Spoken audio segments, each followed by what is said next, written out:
start from, given the fact of God's existence, what has he disclosed about reality, if he has anything, which may speak about angels? And in fact, he has in the Gospel, in the Quran, and other places. So angels' existence is epistemologically certain, given God's reliability as a maximally great being who gives omniscient and true information. But if we start from our individual consciousness, like you're doing, it doesn't get us very far. We kind of walk 2 little steps, and then all of these dimensions, all this metaphysical reality, is like pulling ourselves up by our bootstraps. You can't get there because we're starting from the wrong place. If we start from somewhere else, we'll get to that destination. Here's where I think we agree. I think I'm coming from a phenomenological position. Yeah, and exactly. Heidegger, that kind of thing, Husserl, I think, that you start with what you can be certain of and you work outward because you understand that you will deceive yourself, and you pursue self-consistency as best you can. And then hopefully it leads you to more complicated conclusions and axioms that you can have some faith in, such as your faith or another faith and belief in various disciplines, scientific and whatever. But I come at it phenomenologically.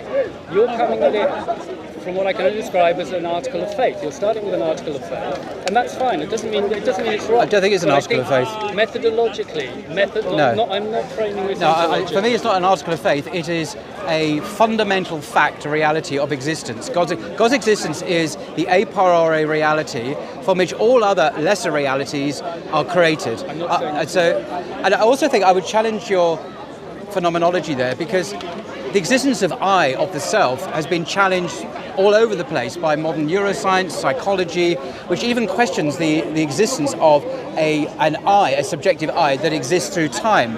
So even your certainty now, your Cartesian certainty, has broken down in the light of very hostile critiques from postmodern deconstructionalism and something like that. But the belief in the reality of God as the uncaused cause, the fundamental fact of existence, remains intact, because we're not starting from our own fractured, questionable self.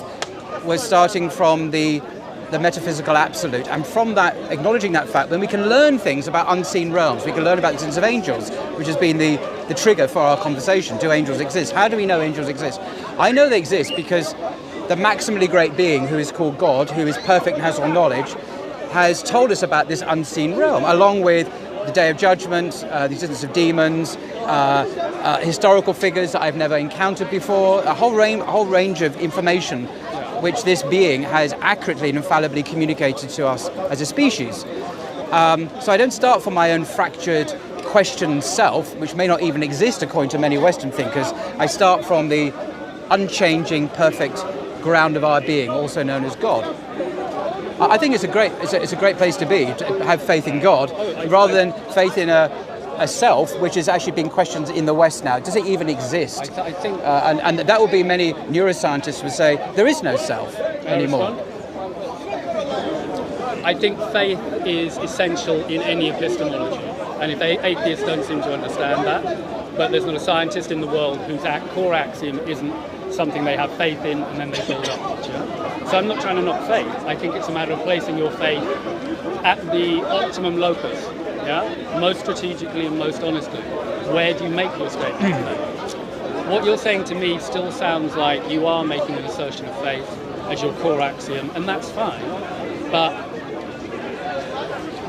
you're talking about ontology and I'm talking about methodology. Within an ontological framework, you're correct, because what you're discussing would be the absolute ontological first principle, and everything would follow from that, and your description's correct. I'm investigating the methodology by which we reach that point. And I'm asserting that what you are making is an article of faith, and that may be a good thing, because we've all got to make them. What do you mean by an article of faith? What do you mean by that? An argument from faith. It means that the very first, everyone's got to have a first axiom that they're going to believe before they can proceed to a more complex series of inductions and deductions. I'm with you on that. Scientists and so on. Yeah, and that's true. The article of faith which you seem to be placing as your core axiom is that the Quran is sacrosanct and accurate on an ontological level. I think the thing I can be most certain of methodologically is that existence is occurring. When you just describe the fact that we've queried in the West whether there is an I or whatever, you're correct, that's why I didn't phrase it that way. I didn't say I even know, I don't know if I'm an I don't know if I'm a we. My level of certainty, my core axiom is experience is occurring. Maybe I'm dreaming, maybe I'm a multiplicity, but there ain't nothing happening. Something is occurring at a qualia level. So you just said, to interrupt, you said you might be dreaming, but that would undermine your premise that your feelings are this certainty that give you epistemic certainty, and now from that you move out into other things. If you know the brain in the vat thing, you know, in philosophy, or you could be dreaming now. If you are dreaming now, then you're not actually having these experiences in the real world. They are a byproduct of your imagination while you're asleep. So how can you be certain, given your own point here, for those two objections, that you are having real experiences, objective, and not just the byproduct? You can't. I'm cutting deeper than that. Right. I'm trying to, because it doesn't give you certainty then. Your point's exactly valid. Correct, but you're talking about how accurately can I interpret my experience, and I'm saying I'm cutting deeper than that. All I'm saying is I'm certain I am having experience.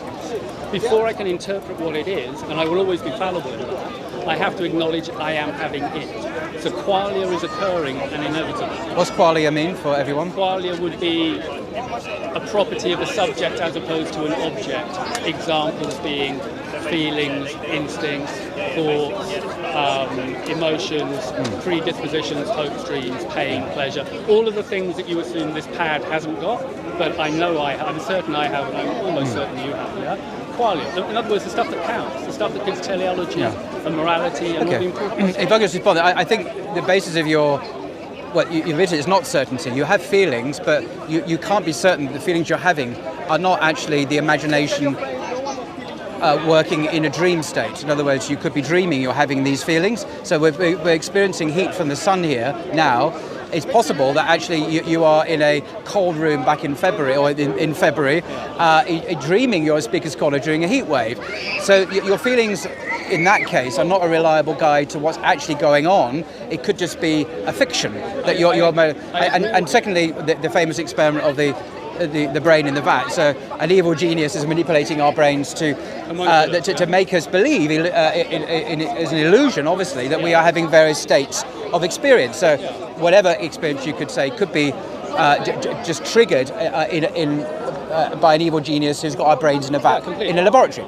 So your methodology is premised then on experiences that you can't even verify are authentic. Because the experience itself is quite different. If you're experiencing heat from the sun, but you're actually lying in bed in February during the winter, you can't say that's just experiencing the heat of the sun, analogous in any way to our actual experiencing the heat of the sun now in August. You may think that they're not the same experience. One is wholly illusory, devoid of any objective content back in February. This one, which I'm taking is real, is real because we're going to get sunburnt if we're not careful, and we're going to experience real consequences. So I think your easy acceptance of the intrinsic identity of these two different things just as experience is questionable as well, because one could be false, another one could be. So one could be false, or there could be true. I'm really trying very hard to express that I understand any diagnosis I give or interpretation can be wrong. I'm not laying that as my core axiom. My core axiom is that experience is occurring. That's all. I'm not. Everything that you've just said, if you were to play the tape back, I believe, were examples of how I might have misdiagnosed my experience. But I can't diagnose it until it's already on the table as a certainty. But how do you know you've misdiagnosed it? Oh, you don't know diagnosis. Now, diagnosis is methodology, and now we're going deeper, and it's epistemology. No, I ask that not to be awkward, but because it's easy to say, oh, X is... my dream-like experience of the heat of the sun is an illusion, and we can just diagnose that. But it comes back to the question, how do we know we're asleep and we're awake, for example? Very important. And so... I mean, maybe you have a solution to this, but it seems to me a tad facile just to say, oh well, we can diagnose things as illusory. But how do we do that? I'm not sure how you do that. Yeah, hand in hand. How do we do that? You're right. We have to do that. It's essential, and that's a lot of the hard work.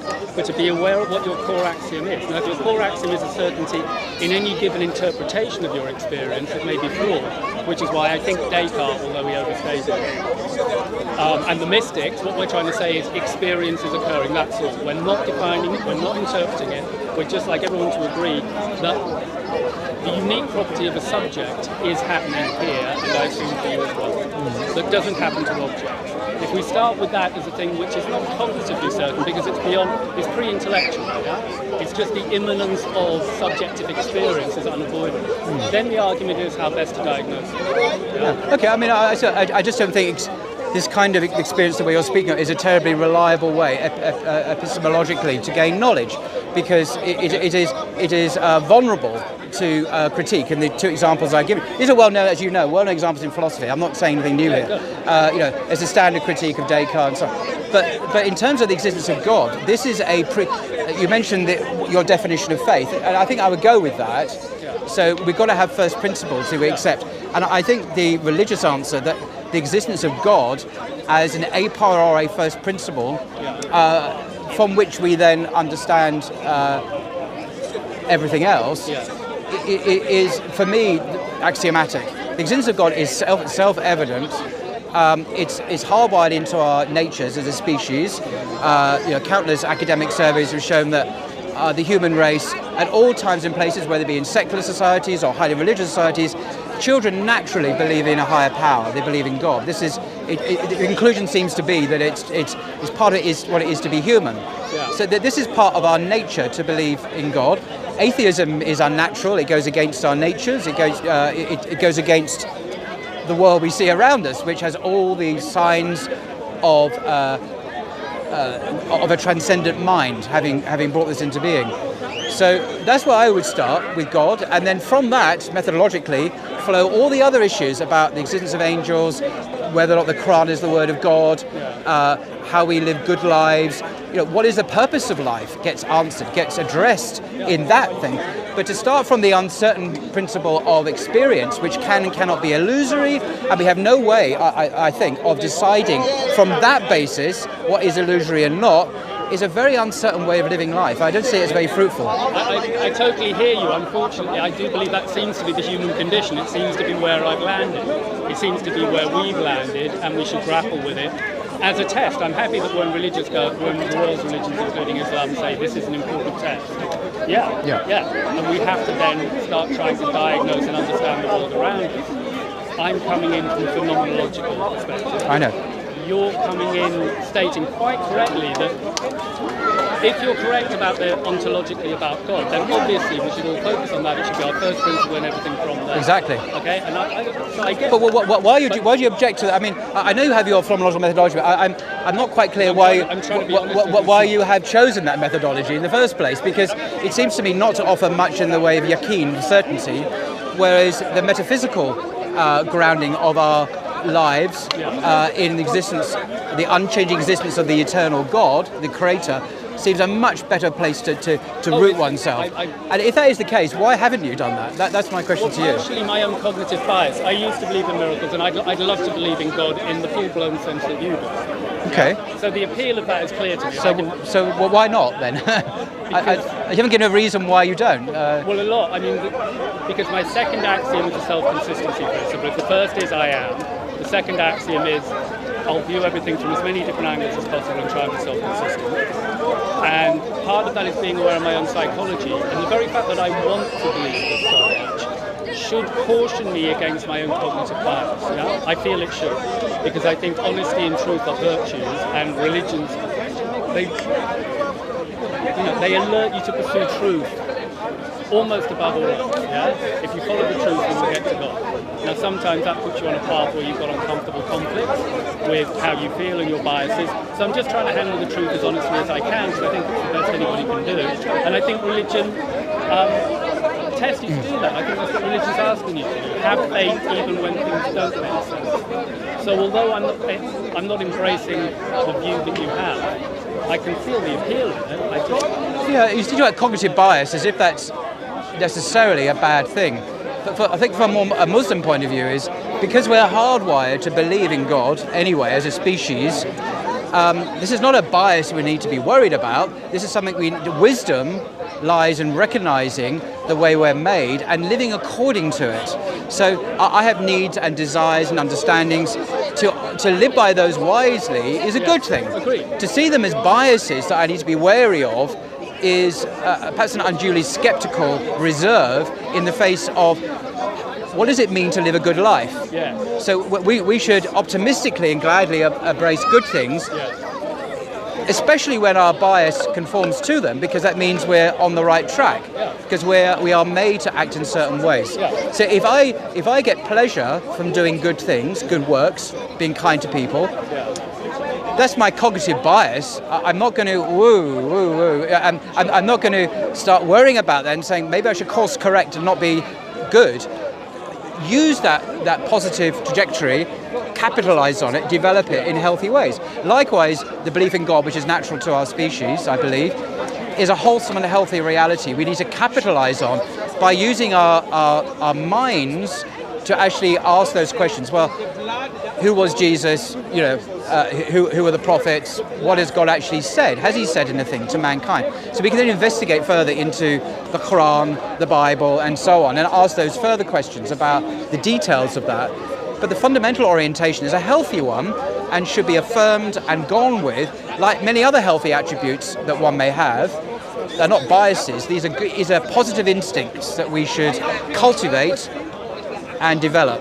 So good instincts should be followed, but I don't think religious belief is a bad instinct because it's in accord with our natures and the existence of God. I wasn't presuming it was automatically, with my bias automatically would damn it. I just think it's wise to be aware of your bias. I didn't want to overstate the bias thing. Yeah? In that sense, that's a very moderate thing to say, but we should be cautious. But I think we shouldn't build in caution to make it an epistemic principle such that it inhibits us from actually moving forward in our lives. I'm not running away from religion because I'm aware of my cognitive bias. That wouldn't be a good enough reason in and of itself. I'm just noticing it in the balance of pros and cons. Right. I'm just factoring in a bit of my own. Okay.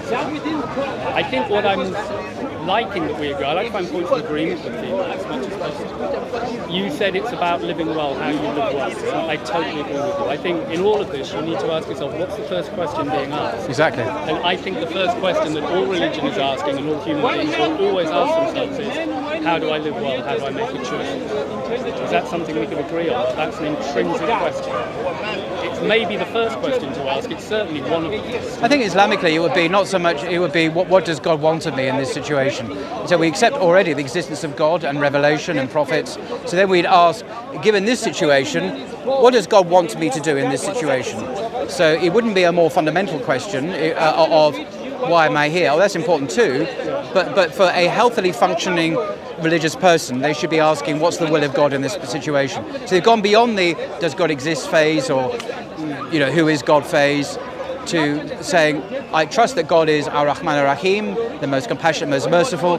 What does he want me to do with this situation, with this elderly woman who's trying to cross the road here? Yeah. What does God want me to do now? Yeah. And asking that question is the point now, not whether or not God exists. That is something we've already agreed upon. Well, it's not we, I mean, people generally already accept that anyway. So the question is, what does this God want me to do? So your question is. People agree on it is not accurate. Well, I think 99% of humankind have always agreed on that. Absolutely. Really? Oh yeah. I mean, Absolutely. if you straw poll the 8 billion people on the planet right now, I think you'll find it's not just 1% of them. I think. What I understood, I could be wrong, that atheists make up only 1 or 2% of the global population. And the thing is, it's a decreasing percentage of the world's population. Atheism is becoming less and less chosen by people globally now. I'm not saying there are no atheists, by the way. There have always been atheists, but I'm saying that, generally speaking, our humanity has been profoundly religious. And even, very interestingly, I read a survey recently conducted by, I think it was 5 universities, some of which were in Britain, and they did surveys of atheists, self-defined atheists around the world, Japan, South America, Finland, and so on. And they found that the majority of people who call themselves atheists believe in the supernatural. They believe in angels, life after death. They might believe in jinn. Now, they don't believe in God. Oh no, we're atheists. But we believe in all this other stuff. Now, excuse me, I mean, that strikes me as... So the conclusion for me there is that the Richard Dawkins type of hardcore materialist atheists are a minority even of atheists. Most atheists would say either there is life after death, or there are angels, or there are spirits, or whatever. They're not like Dawkins. So even the atheists are disagreed about what it even means to be atheist. As a wasp. I'd agree that atheists will exist on a spectrum. Yes. And that all of them need to understand they have an article of faith within their belief system. It's unavoidable. And this is something that religion can teach atheists, just so they're aware of their own mechanisms. I would be amazed if your statistic that only 1% of the planet are atheists. I would be stunned. It could be 3%. I don't be quite. Maybe I misquoted that. It's a very tiny number of people in the globe who identify as atheists. I would dispute what you just said, but I've got no way of proving it. And well, we could Google it now. Okay, we could, but let's not, because we're at the heart of things anyway. Okay. I contextualise it. Whatever it is, it's a tiny minority of the world's population. The vast majority of the planet, and I would say even most atheists, have religious beliefs. Can I counter that by saying I don't think reality is a popularity contest? This is true. So actually, I'm really not very swayed by the numbers game or anything. In fact, generally speaking, the truth is at the cutting edge of people's understanding, and as it's entering the picture, there's very few people who have got the finger on the pulse. So what the majority is doing is nearly... Okay, no, there's a valid point, and I'm not saying that the majority equals correctness or truth, but I was just bearing witness to the fact, as I keep on saying, our species is a profoundly religious animal, but this religious sense, this instinct, bears authentic and accurate witness to that which it has, which is referring to, i.e. the existence of the transcendent. Yeah. I think it's objectively true, as well as the human experience. The human experience is not wrong in this case, although majority votes can be wrong. In this case, it is right. Just because majorities are sometimes wrong doesn't mean they're always wrong. Sometimes they're right. Yeah, well, no, sometimes they're very, very right. Sometimes they're very right, sometimes they're very wrong. But on this issue of fundamental of metaphysics, our human race is right. Yeah. And I think we're still seeing the fruit of that now, where Islam is the fastest growing religion in the world. Religions generally are booming everywhere on the planet, apart from here in Western Europe and in many parts of the US. But Eastern Europe, religion is very, very strong socially. In Russia, China, Africa, South America, the Far East, everywhere, religion is really taken very seriously by people, apart from here. Thank goodness, reality. Apart from Speaker's Corner. But I agree with your point. We're agreeing that human beings come with an a priori nature, yeah? And I think this is crucial. So to me, the primary, when it comes to a lot of these discussions, the primary line is between blank slate thinking and a priori thinking, yeah? In the a priori camp sit all the religious communities who believe in ensoulment and so on. All the faiths have that in common. And strangely enough, if you're a Darwinian, same thing. You could accommodate that. Yeah, you could do. Harris, I'm a fan of Sam Harris. Who's an atheist. Yeah, who's an atheist, but we're actually all sitting on the same side. I think in the moral battle of how to live, the primary problem is with people who would represent that there are no intrinsic values or rights. Yeah, I like the way you described it, the blank slate. I think this is one of the fictions of our Western era, that we somehow come into the world without any beliefs, any predispositions to believe anything. It's a crazy idea. It's not true to lived experience, and it has little science to back it up either. Completely. But that means that even Harris is in the same camp with us thus far. I know we're going to we're going to fractionate out, but it's good to find the common core ideas that we share and to examine them constructively, and not just do what seems to happen around speakers most of the time, which is this eternal bashing about, I mean, how many times can we do the Trinity? You know what I mean? Quite a lot, it seems. It's such a shame. Actually, I'd appreciate your view on the Trinity, just for a second.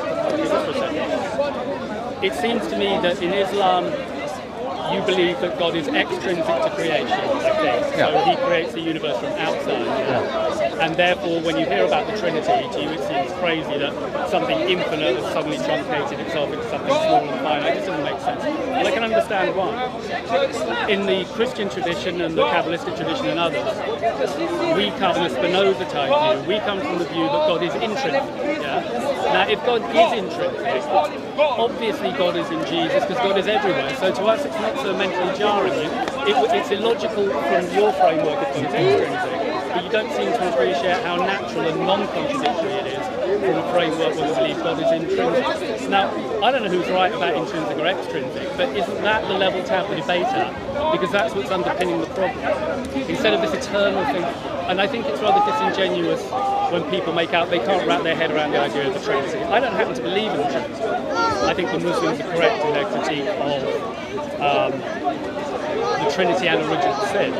But I can mentally wrap my head around the possibility of it. And when I hear people talking about it's outrageously illogical, I don't think they're being very honest. You know what I mean? Yeah, I think there are many reasons why the Trinity idea is questionable.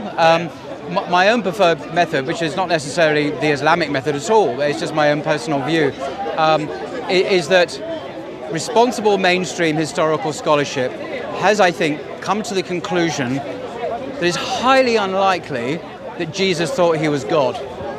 I saw you do quite a long talk with somebody where you seemed to be saying that Paul had misrepresented Jesus. Whoever did it, or it may not be a question of just one individual doing it. I don't think Paul believed in the Trinity either. The Trinity is a later concept developed in the church. So it's anachronistic to attribute it to any first century writer. But I think the evidence is very good that the historical Jesus was a first century Palestinian Jew who practiced Judaism, the Israelite religion, and did not think that he was Yahweh. There's a lot of evidence, early evidence, historical evidence suggests that's the case. So the question of the Trinity is simply not on the table when it comes to that methodology. As regards the, so Trinity is simply not there in Jesus' own experience. So it's just out the window. But if you want to look at the doctrine in itself, I think it is incoherent because, as the Athanasian, even if God is intrinsic to reality, let me explain. Let me explain how. It becomes less incoherent with you have an intrinsic God. You think it's equally incoherent no matter which. Well, let me explain why I think it's incoherent. Because I don't want to be constrained by Spinozian terms of reference here. I have my own other reasons for nothing to do with Spinoza's concept of God, which I'm not sure I entirely understand either. Having read Spinoza's book Ethics, where he discusses God or nature, I'm thinking, what are you getting at here, Spinoza? But you're way ahead of me then. I haven't read Spinoza. I've read around and about. Spinoza, I read it when I was doing philosophy at uni, and I thought, I'm not impressed. Anyway, I'm not going to go there. My own reasons for seeing the doctrine of the Trinity as incoherent, nothing to do with Spinoza. If we take the Athanasian Creed, for example, which is Athanasian Creed is a 6th century creed, not actually by Athanasius, who was a 4th century Jew, but nevertheless is a creed that's recited in the Catholic Church, in the Orthodox Church, in the Church of England, and it says, in part, that the Father is fully God, the Son is fully God, and the Holy Spirit is fully God. But they're not three gods, there's one God. Now, simply saying that they're not three gods but one God doesn't really satisfy me when you've already stated that the Father is fully God and the Son is fully God and the Holy Spirit is fully God. And they're not the same, they're distinct beings. This is what I would call tritheism. Now, it's not that I don't have a Spinozian understanding of metaphysics, it's a simple common sense that three is not one and one is not three. In that definition of the Trinity, you can't have three fully gods and be a monotheist. And I think Jesus was, as a good Jew, was a monotheist. If you take it that literally, and I don't believe in the Trinity. Okay? No, I know. So I'm not here to wave the flag for the Trinity. I'm not sure why we're talking about it, to be honest. If you don't believe it, I don't believe it. Because the conversation we're having now and some of the others I have are far more interesting to construct it. Okay. And it's a shame that so much clickbait is hammering this. It seems to me that a lot of them, the baseline conservative Muslims, are looking for the weakest arguments in Christianity, find the Trinity, and they hammer that one point. And I'm not surprised. No, I agree with that. I think that's not a great way to do. It's not a great way to do dawah, and I'm as guilty as anyone because, you're out to destroy your enemy, and then you talk about Islam. That's not dawah. Dawah is about calling people to the truth of Islam, not about destroying the enemy. But by finding arguments to undermine their faith. You can. You can argue that Jesus is not God based on the Quran, of course, but the kind of way it's done, without regard to the whole person and to attacking this kind of adversarial, aggressive discourse, I think is not really dawah. It's ego-driven. There are some good people here, though.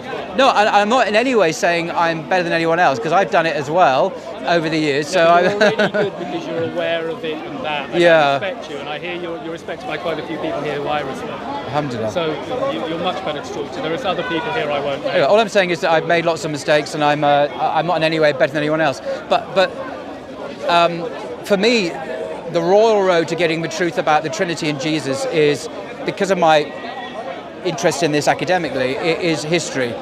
And there is a ton of evidence to suggest that Jesus didn't think he was divine at all. It happens that the Quran confirms that, and I expect it would do because the Quran is from God, but that's where I come from, and it's confirmed by revelation as well. So I have that kind of two-pronged approach to the subject. Where I come from on this is I assume that Jesus was just a man anyway. Right. To me, because I'm a bit of a romantic or something, where I'm thinking, okay, to me that enhances the power. Okay? To me, Superman is not an impressive character. No, indeed, yeah. Because Superman has no fear. Superman isn't even brave. He has no fear because he's indestructible. Exactly. I think this is a very good point. What's beautiful about Christianity is that the guy is very, very vulnerable and very human. Yeah. And I look at that and then I say, Jesus to me exemplifies the best that human nature can do in the life he lives. He's the most exemplary example I know of. And in that respect, in that regard, I call myself a Christian. And I suspect that Christians are instinctively reacting to him at that level. And then the intellectual architecture surrounding it after sometimes is on point and sometimes it's off, because it's all works in progress. But it's a great shame to see two traditions at each other's throats as much as this over what I think is more trivial small print, when we have so much in common. We're not blank slaters. We think it's important to work out how to live a good life. We think all people are equal, intrinsically at the soul level. At some level, yes. I don't think we're equal. In terms of abilities, no. I think in our access to God's grace and mercy, we're all equal. Yes, male and female, old. But in terms of this world, I think we're very unequal. Some people, I mean, the Quran speaks about this, and God has given some people authority and status and power, and other people's not. And that's part of our differing tests and trials in this life. But I don't think we're equal. I think at the horizontal level, I think we're very unequal. Yeah, I think we're all equal as subjects, and we're all unequal as objects. So we've all got different objective properties, height, strength, intelligence, exactly. So if you look at people from the outside in, clearly they're different. But it's more important to look at them from the inside out, which I think religion does. For Muslims, just the level of the prophets and messengers, they're not our equals. Although they're just human, but they're not. I mean, so the problem having a prophet is will be a jewel, and I'll just be a grain of sand. There is a difference in quality in every sense. But nevertheless, we are equal in the sense of both being human before God and having access to God's mercy and access to the message of revelation. But in every other way, we're not equal. Yeah, sure. But as long as we understand that the divine aspect of our equality is primary and our differences are secondary, as long as you put them in a value hierarchy like that, you're okay. When you start making our differences supersede our fundamental commonalities and our fundamental human worth, that's when you get problems, I think. And we concur on that as well, yeah? More or less. Anyway, maybe... nice chat. No, it was. Thank you very much for your gracious invitation to have a conversation as well. Appreciate it. So what's your name? I forget. Tony. Tony, of course. Tony. I'm Paul. Yeah, no, I've heard. I've heard good things. So there's a young Muslim guy comes in, who's, I've forgotten his name now, some bad with names, who's fantastic, and he was raving about you. He said he learned more from your website than he learned from but that's misleading. What he's saying is misleading. It's not me that he's learning from, it's my guests. Okay, fine. No, I'm not the star. The star of on most of my videos is some of the world's leading experts and scholars on the various subjects I talk to. It's not me, it's them. Okay, so in that sense, he's absolutely right. But it's not because it's me, it's because of the guests. We're absolutely clear. I think he meant it in that spirit. I mean, good. That you're like a Lex Fridman type. I mean, I really rate. Do you know Lex Fridman? He does a very good podcast. He's an offspring of sort of Joe Rogan. He's risen in that camp. Oh, what's it called? Lex Fridman. He normally does more science and computing. I know who you mean. Yeah. He always wears a black tie. Yeah. No, I think I know what you mean. In that case, that would be accurate. Yes, that would be true. Well, he does a great show. And yeah. He's got millions of followers, that guy. Yeah, because he's very high quality. I'm not quite at his level, but we're in the same ballpark, if not the same level. Yeah. Anyway, I'm going to dash. Thank you very much. And you too, mate. Take Thank care. you. Should we? Yeah, I don't know where these guys are gone. Would you like these back? I think they would. Another time. Inshallah. I think we want to speak.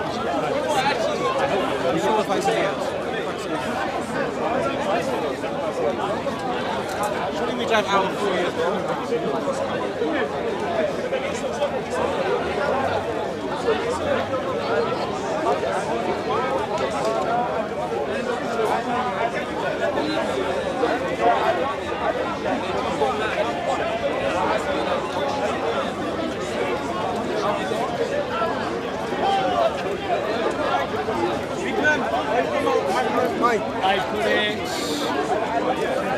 Yeah, I got it. Okay.